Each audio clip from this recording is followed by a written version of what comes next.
Hi everyone, welcome to Tim Talks. I'm Tim Bucher from Trattore Farms, and this week is probably my most exciting topic I could ever start with.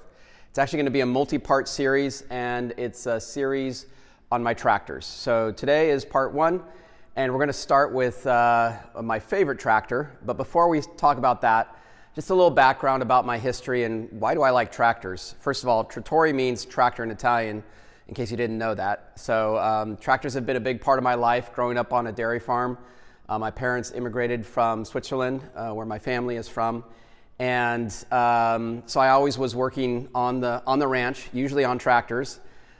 Spent most of my summers on top of tractors like this one, which I don't think exists anymore, but this was one of my favorites growing up because I spent so much time on it.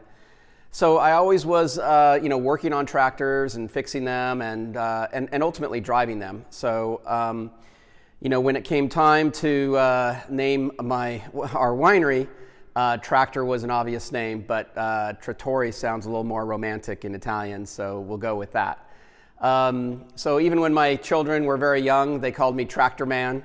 I've had this very strong passion for tractors because I just think they're incredible machines and they do lots of great work. Now, this is my favorite tractor. This is a 1967 Bucher Tractor, which we brought over from Switzerland in the early 2000s. And there's a little history here because, when I was younger, I always wanted a Bucher Tractor. And all my relatives live in Switzerland, so I asked one of my cousins, Seppi Bachmann, who's a wonderful farmer over there, and I said, hey, look, if you ever find a Bucher Tractor, please let me know. And it took years, but he called me, and it was funny because I happened to be in Italy at the time on another business trip, and he said, hey, I found a tractor, but it's going to go really fast. I said, that's okay, I'll be there tomorrow. And he thought I was really crazy, his California cousin who would fly over just for a tractor. So it was technically a train drive. And my other cousin, Godi Bucher, he helped coordinate this whole thing and everything. So here is me many years ago. I was much skinnier, much younger, test driving this Bucher tractor in its original form, and then negotiating with the farmer. And it's funny because in Switzerland you don't negotiate. You basically pay the price they ask for it. As an American, I was not in tune with that, with that process. So, but anyway, I brought the tractor over. Took many years. Actually, first it took a long time to get it over. It took over 6 months, and it took a long time to get it out of customs. But I finally loaded up on a trailer and brought it up to the ranch where I started to do restoration, which took about 2 years or so. Now, this tractor comes from a company that was started in 1807 by Heinrich Bucher. And he was a blacksmith, and they made farm implements. And in the late 1800s, through 2 generations, it was passed down, they added fruit presses. So cider presses was a really big deal.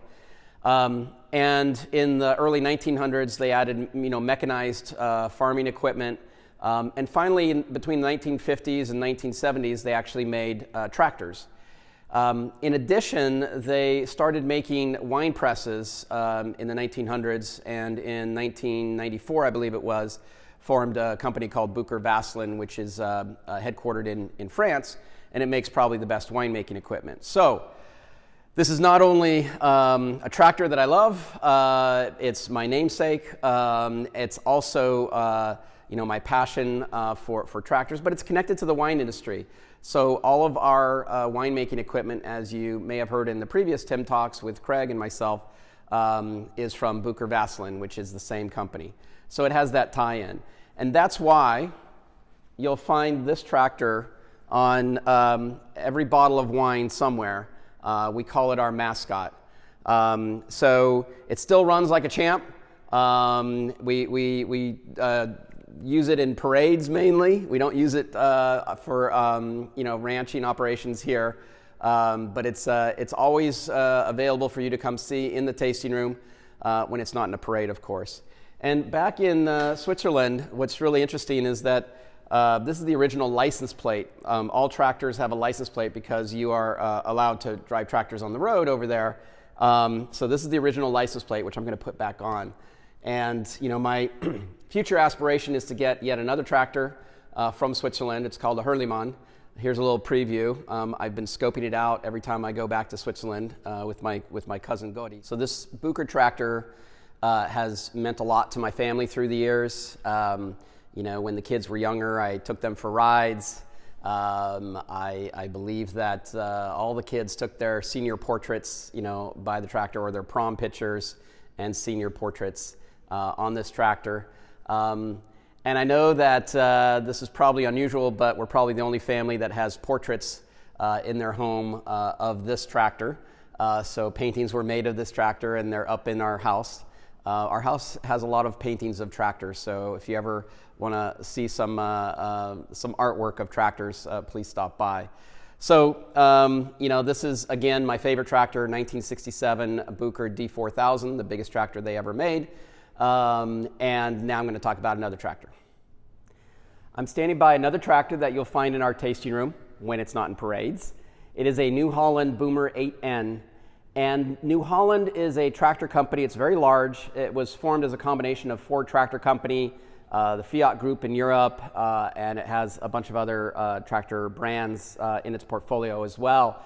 So this was done as an ode to the Ford 8N, which was the most successful tractor, I would argue, in history in the 1940s and the 1950s. About 1 million of them were built. And you know, the Ford 8N really built America and many other countries around the world.